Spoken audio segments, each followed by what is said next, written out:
এখানে হচ্ছে কপিরাইট গান চলতেছে, একটু মিউজিক তো সেই জন্য একটু সমস্যা হচ্ছে। বাতাসে দেখেছি তোমার মেঘ মিলনে। এখন হচ্ছে আমরা যদিও আমরা পানির রাইড গুলো এখনো করি না, আমরা সবগুলো হচ্ছে পানির রাইড সবগুলো করবো। আর এখানে উপরে যে কোনো একটা রাইড করতে পারবো, বুঝতে করবো। তো হচ্ছে এত বেশি গরম বলা যায়, আসলে মানে ফেসের অবস্থা পুরো 12টা বেজে গেছে। আরে ব্লগ চলতেছে, হাই দাও।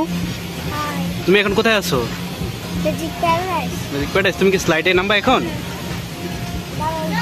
দেখো মামা একবার স্লাইডে লাগা দিয়ে বলছে।